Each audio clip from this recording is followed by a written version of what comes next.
देखिए, बजरी माफियाओं से मिलीभगत करने वाले एएसआई सहित 5 पुलिसकर्मियों को सस्पेंड कर दिया गया है। इनमें टोंक के सोप और अलीगढ़ थाने का स्टाफ शामिल है।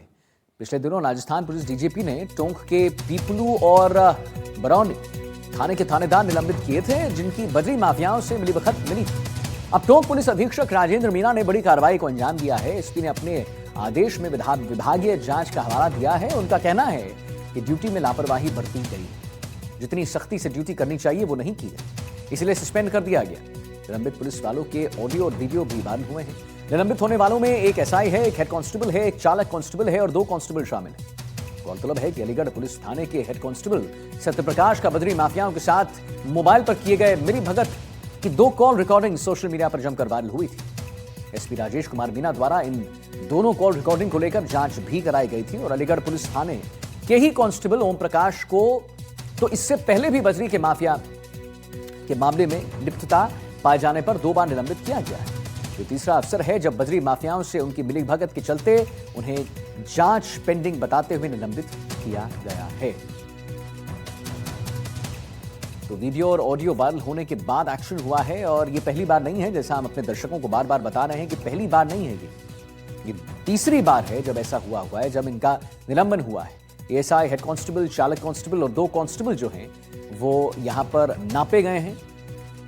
आप समझिए कि कैसे यहां पर बजरी माफियाओं से मिली भगत करने वाले एक एएसआई सहित 5 पुलिसकर्मियों को सस्पेंड किया गया है।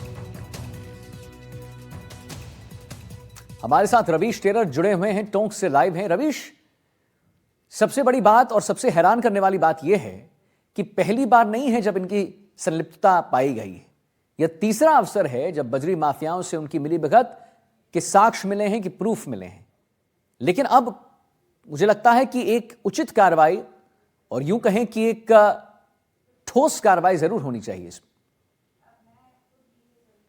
जी आदित्य, अगर टोंक में बजरी के खेल की बात की जाए तो बजरी का जो खेल है पहले कई समय से चलता आ रहा है। इसी का एक प्रमाण पिछले दिनों देखने को मिला था, जब डीजीपी ने जो है 5 जो है थानेदार निलंबित किए थे। इसमें टोंक के 2 थे, बरौनी और पीपलू के थानेदारों को निलंबित किया गया था इसी बजरी के डिकोय ऑपरेशन के तहत। एक बार फिर से पुलिस अधीक्षक राजेश मीणा ने एक्शन दिखाया है। जिन जिन थानों पर जो है लगातार शिकायत मिल रही थी, इन 5 को लेकर जो है कहा यह गया, कुछ ऑडियो भी वायरल हुए, कुछ वीडियो भी वायरल हुए। लेकिन सबसे बड़ी बात यह है कि क्या इसका असर पड़ेगा आने वाले समय में, क्योंकि इतिहास अतीत जो बताता है वो बताता है, चाहे एसपी का एक्शन हो, चाहे डीजीपी का एक्शन हो, चाहे किसी पुलिस अधीक्षक का एक्शन हो, बजरी का ये खेल बिना पुलिस की मिलीभगत के परिवहन हो या खनन हो नहीं चल सकता। ऐसी सूरत में कई थाने तो ऐसे हैं जहां पर प्रभावशाली नेताओं के फोन से जो है थानेदार लगते हैं और वो अपना खेल जारी रखते हैं।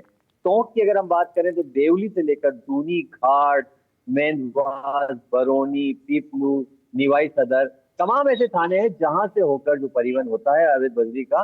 इन थानों पर जो है लगातार ऐसी शिकायतें मिलती आती हैं और लेकिन कार्रवाई जो है उनके मुंह में जीरे के समान होती है। लेकिन एक बार फिर से पुलिस अधीक्षक ने जिस तरह का आदेश दिया है, 5 पुलिसकर्मियों को निलंबित किया है, ये एक संकेत है कि किसी भी सूरत में लापरवाही बर्दाश्त नहीं की जाएगी। बजरी में अगर किसी की भी लिप्तता होगी तो उसके खिलाफ ठोस कार्रवाई होगी। लेकिन क्या इस कार्रवाई से सबक लिया जाएगा, देखने वाली बात ये होगी।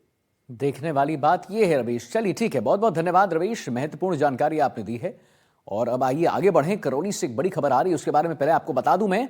एरिया डोमिनेशन अभियान के तहत बड़ी कार्रवाई को अंजाम दिया गया है। पुलिस ने कई वांछित अपराधियों को पकड़ा है और 265 पुलिसकर्मियों से ज्यादा की 65 टीमें बनाई गई। पुलिस ने कुल 440 जगहों पर दबिश दी है। कुल 109 अपराधियों को गिरफ्तार किया है। अवैध खनन में शामिल अपराधी भी गिरफ्तार किए गए हैं। तो एरिया डोमिनेशन अभियान के तहत बड़ी कार्रवाई को अंजाम दिया गया है। पुलिस ने कई वांछित अपराधियों को पकड़ा है।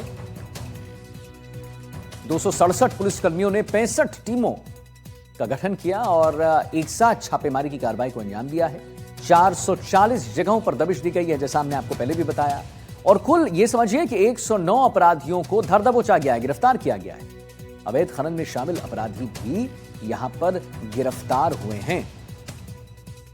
एरिया डोमिनेशन अभियान के तहत एक बड़ी कार्रवाई, इसे एक बड़ी कार्रवाई मानी जाए क्योंकि 440 जगहों पर दबिश दी गई है।